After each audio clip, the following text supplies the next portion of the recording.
नमस्कार दोस्तों, एक बार आप सबका फिर से बहुत बहुत स्वागत है आप सभी का आपके अपने YouTube चैनल डियर गुरुजी पर। सो गाइस, जैसा कि आप सभी को पता है, डेली यहाँ पर आप सभी के लिए जो है इंपॉर्टेंट जो वीडियोस है मैं लेकर के आता रहता हूँ। हिंदी की एक और क्लास में आप सभी का बहुत बहुत स्वागत है। तो यहाँ पर आज हम लोग जो हिंदी के क्वेश्चंस करने वाले हैं आपके लिए, जो इंपॉर्टेंट तो होने वाले हैं ही, साथ ही साथ दोस्तों इसका जो PDF है आप लोग बिल्कुल फ्री में डाउनलोड कर सकते हैं। कहाँ से? हमारे टेलीग्राम ग्रुप से। नीचे डिस्क्रिप्शन बॉक्स में आपको इसका लिंक दिया गया है, तो आप लोग जाकर के वहाँ से डाउनलोड कर लीजिएगा। और इंस्टाग्राम पे तो फॉलो नहीं किया तो यहाँ पे भी फॉलो कर सकते हैं। डेली मैं आप सभी को यहाँ पर भी जो है इंपॉर्टेंट अपडेट्स जो है ला करके देता रहता हूँ। इंपॉर्टेंट जो वीडियोस जो है मैं बना करके देता रहता हूँ। इसके अलावा दोस्तों आज मैंने कैलेंडर का एक वीडियो बनाया है और आई होप आप में से कई सारे लोगों ने उस क्लास को देखा होगा। बट जिन्होंने नहीं देखा कैलेंडर वाले उस वीडियो को, तो देखिए मैंने नीचे कमेंट बॉक्स में भी, और आप लोग अगर डिस्क्रिप्शन बॉक्स चेक करोगे तो वहाँ पे भी, और अगर आप लोग जो है चेक करेंगे कि अगर आप लोग चेक करेंगे जो है क्या बोलते हैं, जो लाइव में कमेंट बॉक्स दिख रहा है वहाँ पे भी आपको जो है कमेंट दिख जाएगा। तो कैलेंडर वाले उस वीडियो को देख लीजिए। काफ़ी लोग कहते हैं सर बेसिक से पढ़ाइए, थ्योरी पढ़ाइए कैलेंडर, तो पहला पार्ट है तो जा करके देखिएगा। तो चलिए दोस्तों स्टार्ट करते हैं आज की इस क्लास को। तो आज का पहला क्वेश्चन देखिए आपके सामने ये रहा। द्वंद्व समास में किसका प्रयोग किया जाता है? द्वंद्व समास में आप सभी को बताते हुए चलना है भाई, किसका प्रयोग करते हैं? संयोजक का, काकपद का, या अवतरण का? तो भैया द्वंद्व समास की अगर हम बात करते हैं साथियों, तो दोस्तों याद रखिएगा यहाँ पर बेसिकली किया जाता है प्रयोग क्या? संयोजक का। देखिए द्वंद्व समास जब हम लोग समास विग्रह करते हैं तो बीच में एक संयोजक लगा देते हैं, या संयोजक जैसे और हो गया, अथवा हो गया, या हो गया जैसे दिन रात, तो दिन रात के बीच में एक संयोजक लग जाता है, दिन और रात, तो आपका क्या हो जाएगा? संयोजक का प्रयोग होता है। तो ऑप्शन नंबर बी यहाँ पर बिल्कुल करेक्ट हो जाएगा। अगला क्वेश्चन देखिए आपसे यहाँ पर क्या पूछा गया है। महोसद शब्द का संधि विच्छेद बताइए क्या हो जाएगा? बहुत ही इंपॉर्टेंट प्रश्न है और देखते हैं कितने लोग यहाँ पर सही जवाब देते हैं। देखिए महोसद दिया गया है, जवाब देखिए यहाँ पर आना शुरू हो गया। देखिए आ प्लस औ बराबर औ हुआ है, यानी कि महा प्लस औसत जितने लोग जवाब दे रहे हैं वो लोग यहाँ पर बिल्कुल करेक्ट हो जाएंगे। और यहाँ पर अगर संधि पूछा जाए कौन सी संधि होगी, तो दोस्तों यहाँ पर अ में परिवर्तन हो रहा है। ए में परिवर्तन हो, औ में परिवर्तन हो, तो वहाँ पर वृद्धि संधि होता है, तो ये चीज़ याद रखेंगे। अगला क्वेश्चन देखिए आपसे यहाँ पर क्या पूछा गया है। दुष्चरित्र व्यक्ति से संबंध नहीं रखना चाहिए, इस वाक्य में जो प्रयुक्त दुष्चरित्र दिया गया है ये व्याकरण की दृष्टि से किस संवर्ग में आएगा? क्या ये कोई संज्ञा है, या सर्वनाम है, या विशेषण है? तो भैया दुष्चरित्र, यानी कि यहाँ पर देखिए विशेषता बताई जा रही है कि उसका जो चरित्र है वो दुष्ट है, यानी कि दुष्ट चरित्र वाला है, तो एक प्रकार से गुणवाचक विशेषण हो जाएगा। तो ऑप्शन नंबर जितने लोगों ने सी जवाब दिया है वो लोग यहाँ पर बिल्कुल करेक्ट हो जाएंगे। अगला क्वेश्चन पूछा गया है कि किसी के दुख से दुखी होकर उस पर की गई दया, किसी के दुख से दुखी होकर उस पर की गई जो दया है वो क्या कहलाती है? 4 नंबर क्वेश्चन है, सभी लोग यहाँ पर जवाब जो देने का प्रयास करेंगे। तो भैया जी याद रखिए, किसी के दुख से दुखी होकर उस पर जो की गई दया है उसको अनुकंपा कहते हैं। क्या कहते हैं साथियों? अनुकंपा कहते हैं। तो ऑप्शन नंबर ए यहाँ पर जो है बिल्कुल करेक्ट हो जाएगा। क्लियर है? अगला क्वेश्चन देखिए आपसे यहाँ पर क्या पूछा गया है। निम्नलिखित में से दीर्घ स्वर जो आपका कौन सा है? दीर्घ स्वर आप सभी को बताते हुए चलना है आपका कौन सा हो जाएगा। क्वेश्चन नंबर 5 है, जवाब देखिए आना शुरू हो गया है। तो भैया जी दीर्घ स्वर यहाँ पर अगर देखा जाए तो जो बड़ा आ दिया गया है, बड़ा हो गया, बड़ी ई हो गया, बड़ा ऊ हो गया, ये आपके दीर्घ स्वर के अंतर्गत आते हैं। तो जितने लोग यहाँ पर ऑप्शन नंबर ए जवाब दे रहे हैं वो लोग यहाँ पर बिल्कुल करेक्ट हो जाएंगे। चलिए अगला क्वेश्चन देखते हैं आपसे यहाँ पर क्या पूछा गया, इसका जवाब दीजिए भाई। इस प्रश्न का जो सही उत्तर आपका क्या हो जाएगा? शलभ और चंचल मेरे प्राण, इनमें जो शलभ दिया गया है आपका ये क्या हो जाएगा? बहुत ही अच्छा प्रश्न है, सभी लोग जवाब देते हुए चलिएगा। शलभ और शलभ चंचल मेरे प्राण, तो यहाँ पर अगर देखा जाए तो यहाँ पर प्राणों की चंचलता से तुलना की जा रही है, प्राणों की जो चंचलता से जो है तुलना की जा रही है। तो यहाँ पर आपका जो शलभ दिया गया आपका उपमान हो जाएगा। ठीक है, जितने लोग यहाँ पर उपमान जवाब दे रहे हैं ऑप्शन नंबर डी, वो लोग यहाँ पर बिल्कुल करेक्ट हो जाएंगे। अगला क्वेश्चन देखिए आपसे यहाँ पर क्या पूछा गया। कौन सा शब्द घोड़ा का पर्यायवाची नहीं है? घोड़ा का पर्यायवाची कौन सा नहीं है? वाजी, तुरंग, शार्दुल और है। कई बार, कितनी बार मैं आपको इसके बारे में बता रखा हूँ, पढ़ा रखा हूँ। तो भैया जी घोड़ा का पर्यायवाची कौन सा नहीं है? तो शार्दुल जो शब्द दिया गया है ये घोड़ा का पर्यायवाची नहीं होता। ठीक है, तो जितने लोग यहाँ पर जवाब दे रहे हैं शार्दुल, वो लोग यहाँ पर जो है बिल्कुल करेक्ट हो जाएंगे। शार्दुल जो होता है सिंह का पर्यायवाची होता है। किसका? सिंह का पर्यायवाची होता है। तो ऑप्शन नंबर सी यहाँ पर बिल्कुल करेक्ट हो जाएगा। अगले क्वेश्चन की तरफ बढ़ते हैं। तो अगला प्रश्न देखिए आपसे यहाँ पर क्या पूछा गया। शुद्ध वाक्य की पहचान करते हुए चलना है। वकील ने कागजातों की जांच की, कृपया आप ही यह बताने का अनुग्रह करें, मैंने 1 वर्ष तक उनकी प्रतीक्षा की, प्रधानाध्यापक लड़के चुनेंगे। तो यहाँ पर देखा है तो शुद्ध शब्द आपको बताइए क्या हो जाएगा। वकील ने कागजातों की जांच की, यहाँ पर जो है बिल्कुल शुद्ध रूप में दिया गया है। तो जितने लोग यहाँ पर ऑप्शन नंबर ए जवाब दे रहे हैं, देखिए कृपया आप ही यह बताने का अनुग्रह, अनुग्रह लग गया, अनुग्रह और कृपा एक साथ दो दो मतलब अनुग्रह कृपा जैसे शब्द नहीं आ सकते। मैंने 1 वर्ष तक उनकी प्रतीक्षा किया, ये देखो गलत लिखा गया है। प्रधान अध्यापक लड़के चुनेंगे नहीं चुनेंगे होना चाहिए था, ठीक है। चलिए अगला क्वेश्चन देखते हैं आपसे यहाँ पर क्या पूछा गया है। एक और, कई बार आपको ये क्वेश्चन कराया जा चुका है। एक और अजगर ही लखी, एक और मृगराय, विकल बटोही बीच ही, परियो मूछा खाए। इन पंक्तियों में कौन सा रस हो जाएगा? चलिए इसका जवाब जो देने का प्रयास करेंगे। इसका जो सही उत्तर आपका क्या हो सकता है? जवाब देखिए यहाँ पर आना शुरू हो गया है। तो क्वेश्चन नंबर 9 का जो सही उत्तर आपका क्या हो जाएगा? बिल्कुल सही जवाब है। 9 नंबर क्वेश्चन की अगर हम बात करते हैं तो इसका जो सही उत्तर आपका हो जाएगा भयानक रस। जितने लोगों ने यहाँ पर भयानक रस जवाब दिया है वो लोग यहाँ पर जो है बिल्कुल करेक्ट हो जाएंगे। चलिए अगला क्वेश्चन देखते हैं आपसे यहाँ पर क्या पूछा गया है। ध्यान से देखिएगा और सभी लोग जवाब जो देने का प्रयास कीजिएगा। ध्यान से देखिए क्वेश्चन अगर हम बात करते हैं, कहाँ गया भाई, 1 मिनट रुक जाइए। अगला क्वेश्चन ये रहा। ए इक्य का शुद्ध रूप बताइए कौन सा हो जाएगा? ए इक्य का शुद्ध रूप बताइए कौन सा हो सकता है? एका एक एकया ऐक्य। क्वेश्चन नंबर 10 है। जवाब जो देने का प्रयास करेंगे यहाँ पर जो सही उत्तर आपका क्या हो सकता है? अच्छा प्रश्न है, अच्छा क्वेश्चन है, थोड़ा सा प्रयास करेंगे तो अपने आप जवाब जो यहाँ पर आपका सही आएगा। चलिए भाई क्वेश्चन नंबर हम बात करते हैं 10 के बारे में। तो 10 का जो शुद्ध रूप दिया गया यहाँ पर हो जाएगा बी वाला ऐक्य, ठीक है। बी ऑप्शन जितने लोग जवाब दे रहे हैं वो लोग यहाँ पर जो है बिल्कुल बैठेंगे। ऐक्य होता है, ऐक्य नहीं होता है, ठीक है। अगला क्वेश्चन क्या पूछा गया है कि डॉट डॉट डॉट से संज्ञा या सर्वनाम शब्द की विशेषता प्रकट होती है। किस शब्द से बताते हुए चलना है? संज्ञा या सर्वनाम शब्द की जो विशेषता है वो प्रकट होती है। चलिए अच्छा प्रश्न है, थोड़ा सा प्रयास करेंगे तो जवाब आपका बिल्कुल सही आएगा। देखते हैं कितने लोग यहाँ पर सही जवाब देते हैं। जवाब देखिए यहाँ पर बिल्कुल सही आ रहा था। 11 नंबर क्वेश्चन की अगर हम बात करते हैं तो यहाँ पर जो आपका सी दिया गया है, विशेषण से संज्ञा सर्वनाम की विशेषता प्रकट होती है, तो सी ऑप्शन दोस्तों यहाँ पर बिल्कुल करेक्ट हो जाएगा। चलिए अगला क्वेश्चन देखते हैं आपसे यहाँ पर क्या पूछा गया और सभी लोग इसका भी जवाब जो देने का प्रयास करेंगे। पूछा गया आपसे यहाँ पर किसी पर विजय प्राप्त करने की इच्छा रखने वाले के लिए एक वाक्यांश बताइए क्या हो जाएगा? किसी पर विजय प्राप्त करने की इच्छा रखना, भाई किसी पर विजय प्राप्त करने की जो इच्छा रखना होता है वो जिगीसु कहलाता है। पहले भी मैं आपको ये क्वेश्चन करा चुका हूँ। जिगीसु होता है किसी पर विजय प्राप्त करने की इच्छा रखना है। जिज्ञासु मतलब होता है कुछ जानने की जो इच्छा होती है वो जिज्ञासी होता है। जिजीविषा जीने की इच्छा होती है। ये सब चीज़ें मैंने आपको कई बार पढ़ाया है।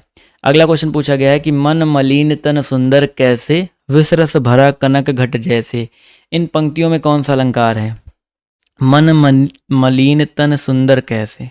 चलिए इस प्रश्न का जो सही उत्तर आपका क्या हो जाएगा? सभी लोग यहाँ पर प्रयास करते हुए चलेंगे, जवाब देते हुए चलेंगे। तो 13 नंबर क्वेश्चन की अगर हम बात करते हैं तो यहाँ पर हो जाएगा दृष्टांत, ठीक है। दृष्टांत अलंकार जितने लोग जवाब दे रहे हैं ऑप्शन नंबर ए वाला। दृष्टांत अलंकार कहाँ पर होता है भाई?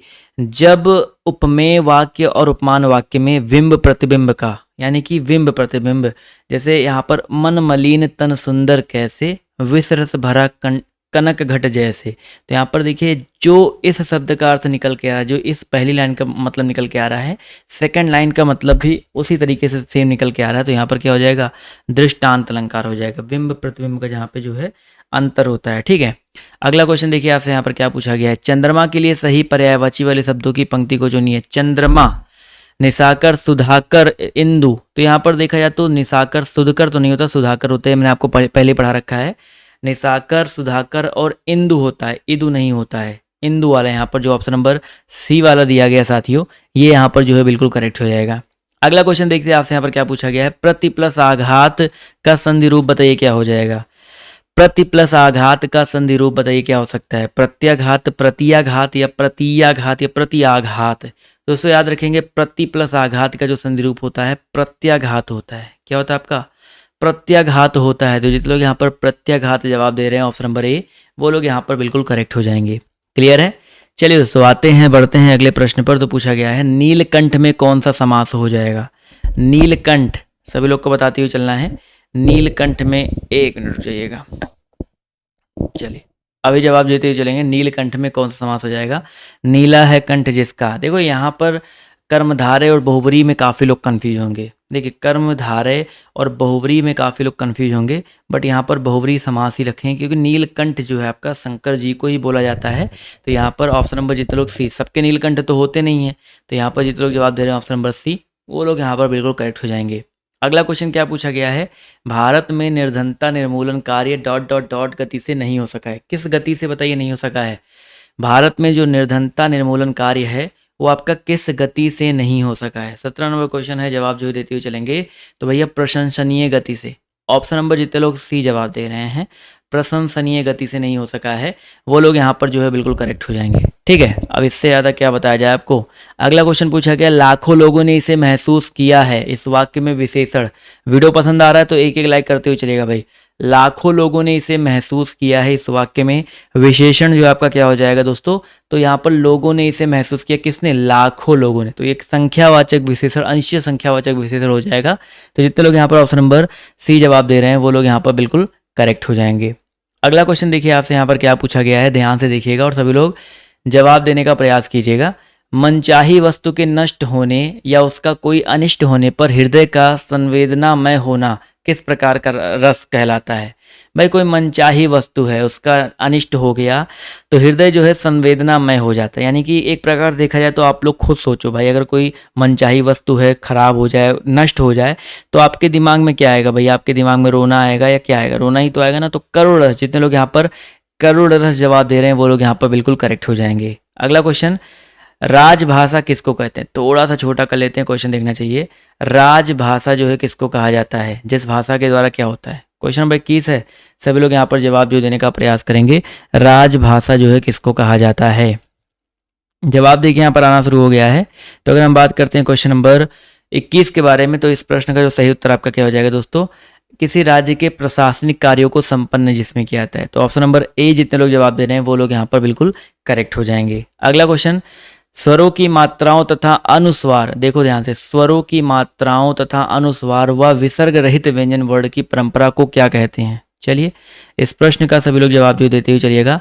इसका जो सही उत्तर आपका क्या हो जाएगा? धीरे धीरे यहाँ पर देखिए जवाब जो है आना शुरू हो गया है। तो 22 नंबर क्वेश्चन में जो सही उत्तर आपका क्या हो सकता है? बिल्कुल सही जवाब आ रहा है सर। 22 नंबर की अगर हम बात करते हैं तो इनको हम लोग क्या कहते हैं? 12 खड़ी बोलते हैं। स्वरों की मात्राओं तथा अनुसार व विसर्ग रहित व्यंजन वर्ण की परंपरा को, व्यंजन खड़ी नहीं, व्यंजन वर्ण की परंपरा को 12 खड़ी बोलते हैं। बचपन में अ आ ई ऊ पढ़ रखा होगा। तो ऑप्शन नंबर ए यहाँ पर करेक्ट हो जाएगा। वाक्य भेद के आधार पर, ये प्रश्न देखिएगा और सभी लोग जवाब दीजिएगा। वाक्य भेद के आधार पर वाक्य का नाम बताइए। मैंने उसे बहुत समझाया परंतु वह नहीं समझी, ये किस प्रकार का वाक्य है? 23 नंबर क्वेश्चन है, सभी लोग प्रयास करते हुए चलिएगा। मैंने उसे बहुत समझाया पर वह नहीं समझी, तो यहाँ पर देखा जाए तो परंतु वह नहीं समझी। देखिए परंतु वह नहीं समझी, तो यहाँ पर प्रधान उपवाक्य योजक शब्द प्रधान उपवाक्य। तो यहाँ पर अगर देखा जाए परंतु, किंतु, लेकिन, पर, या, और, इन सब से अगर कुछ को जुड़ा जाता है तो आपका वहाँ पर संयुक्त वाक्य होता है। ठीक है, तो जितने लोग यहाँ पर संयुक्त वाक्य जवाब दे रहे हैं ऑप्शन नंबर सी वाला, वो लोग यहाँ पर बिल्कुल करेक्ट हो जाएंगे। अगला क्वेश्चन देखिए क्या पूछा गया है, निम्नलिखित कहावत का सही अर्थ बताइए क्या हो जाएगा? चूहे के चाम से नगाड़े नहीं मरे जाते, ये बताइए, सभी लोग बताते हुए चलेंगे। 24 नंबर क्वेश्चन का जो सही उत्तर आपका क्या हो जाएगा? चूहे के चाम से नगाड़े नहीं मरे जाते, इस कहावत की अगर हम बात करते हैं तो यहाँ पर क्या हो जाएगा भाई? सीमित साधनों से बड़े काम नहीं होते हैं। ठीक है, सीमित साधनों से बड़े काम नहीं होते हैं। बट यहाँ पर जितने लोग जवाब दिया ऑप्शन नंबर डी वाला, वो लोग यहाँ पर बिल्कुल करेक्ट हो जाएंगे। अगला क्वेश्चन, यदि उपमेय तथा उपमान में, अभी मैंने आपको बताया अगर बिंब प्रतिबिंब का भाव होता है तो कौन सा अलंकार होता है? अभी जस्ट थोड़ी देर पहले आपको मैंने बताया था मन मलिन वाला, मैंने आपको एग्जाम्पल बताया था ना। तो यहाँ पर जो करेक्ट आंसर आपका क्या हो जाएगा? दृष्टांत अलंकार हो जाएगा। तो जितने लोगों ने यहाँ पर जवाब दिया है दृष्टांत, वो लोग यहाँ पर बिल्कुल करेक्ट हो जाएंगे। मैंने अभी आपको जो 4-5 क्वेश्चन 6 क्वेश्चन पीछे जाओगे तो मैंने आपको वहाँ पर जो है मन मलिन वाला जो आपका एग्जाम्पल है दिया था। कैसा एग्जाम्पल था भाई? मन मलिन तन सुंदर कैसे, विसरस भरा कनक घट जैसे। ठीक है, यहाँ पर दृष्टांत अलंकार हो जाएगा। अगला क्वेश्चन देखिए आपसे यहाँ पर क्या पूछा गया है, अगर कोई त्रुटि हो तो भैया ए बी सी पर टिक कर दीजिएगा, कोई त्रुटि ना हो तो डी पर टिक कर दीजिएगा। तो गांधी जी पक्के ईश्वर के भक्त थे, तो भैया जी यहाँ पर साफ साफ दिख रहा है गांधी जी ईश्वर के पक्के भक्त थे, ऐसा होना चाहिए। तो पक्का ईश्वर जो ऑप्शन नंबर बी दिया गया है, पक्के ईश्वर के, बी ऑप्शन जो है यहाँ पर बिल्कुल गलत हो जाएगा। ठीक है, तो जितने लोग यहाँ पर बी जवाब दे रहे हैं वो लोग यहाँ पर बिल्कुल करेक्ट हो जाएंगे। अगला क्वेश्चन, कृदंत प्रत्यय किस शब्द के साथ जुड़ते हैं? चलिए फटाफट जवाब जो देते हुए चलेगा, बहुत इंपॉर्टेंट क्वेश्चन, कई बार आपको करवाया जा चुका है। कृदंत प्रत्यय किस शब्द के साथ जुड़ते हैं? संज्ञा, सर्वनाम, विशेषण या क्रिया? तो कृदंत प्रत्यय दोस्तों याद रखिएगा क्रिया के साथ जुड़ते हैं। किसके साथ जुड़ते हैं भैया जी? क्रिया के साथ जुड़ते हैं। तो जितने लोग यहाँ पर ऑप्शन नंबर डी जवाब दे रहे हैं क्रिया, वो लोग यहाँ पर बिल्कुल करेक्ट हो जाएंगे। अगला क्वेश्चन, बोली को बताइए किसकी इकाई है? 28 नंबर क्वेश्चन है, आप सभी को बताते हुए चलना है। बोली जो है किसकी इकाई है? भाषा की छोटी इकाई, अंचल की छोटी इकाई, या राज्य की, या देश की? तो भैया ऑब्वियस सी बात है, हम अगर देखें बोली की अगर हम बात करते हैं तो 28 का जो सही उत्तर आपका क्या हो जाएगा? ऑप्शन नंबर ए हो जाएगा। किसी भी भाषा की छोटी सी जो इकाई होती है वो बोली कहलाती है। तो ऑप्शन नंबर जितने लोग ए जवाब दे रहे हैं वो लोग यहाँ पर बिल्कुल करेक्ट हो जाएंगे। अगला क्वेश्चन देख लेते हैं आपसे, यहाँ पर क्या पूछा गया है। नी उपसर्ग से बना शब्द निम्नलिखित में से कौन सा है? किससे भैया जी? नी उपसर्ग से बना शब्द निम्नलिखित में से आपका कौन सा हो जाएगा? नितांत, नाम, नाच, नीच। तो नी उपसर्ग से बना शब्द, जवाब देखिए यहाँ पर 29 का आना शुरू हो गया है। तो भैया नी उपसर्ग से बना शब्द आपका यहाँ पर नितांत हो जाएगा। ठीक है, नितांत जितने लोग जवाब दे रहे हैं ऑप्शन नंबर ए वाला, वो लोग यहाँ पर जो है बिल्कुल करेक्ट हो जाएंगे। नितांत आपका नी उपसर्ग से बना शब्द हो जाएगा। अगला क्वेश्चन देखिए आपसे यहाँ पर क्या पूछा गया है। निम्नलिखित में से अर्ध तत्सम शब्द को छांटते हुए पहचानते हुए चलना है। अर्ध तत्सम शब्द आपको बताइए यहाँ पर क्या हो जाएगा? दैव, पंख, अक्षर, या आपका यहाँ पर बच्चा। इस तरह का एक क्वेश्चन कई बार मैं आपको शायद करवा भी चुका हूँ। तो सभी लोग यहाँ पर बताते हुए चलेंगे भाई अर्ध तत्सम यहाँ पर कौन सा हो जाएगा? दैव, पंख, अक्षर, बच्चा। तो 30 नंबर क्वेश्चन की अगर हम बात करते हैं साथियों, तो यहाँ पर जो आपका अक्षर शब्द दिया गया है, अक्षर, इसके अलावा का मैंने आपको एक और बता रखा है, ध्यान नहीं आ रहा है मेरे को। अक्षर शब्द यहाँ पर देखिए, अक्षर शब्द की अगर हम बात करते तो अक्षर से बना हुआ है। ठीक है, अक्षर से बना हुआ अक्षर, तो अक्षर आपका तत्सम, अक्षर आपका जो है आपका अर्ध तत्सम, और यहाँ पर आखर जो होता है इसका तद्भव होता है। तो ये तीनों चीज़ें आपको क्लियर हो गई। तो यहाँ पर जितने लोग जवाब दे रहे हैं ऑप्शन नंबर सी वाला, वो लोग यहाँ पर जो है बिल्कुल कर जाएंगे। बच्चा आपकी बात करते हैं तो बच्चा आपका तद्भव शब्द है जिसका तत्सम क्या होता है? वस्य होता है। ठीक है, ये चीज़ें मैंने आपको पढ़ा रखी है। चलिए, तो ये रहे दोस्तों आज के कुछ वेरी वेरी इंपॉर्टेंट क्वेश्चन।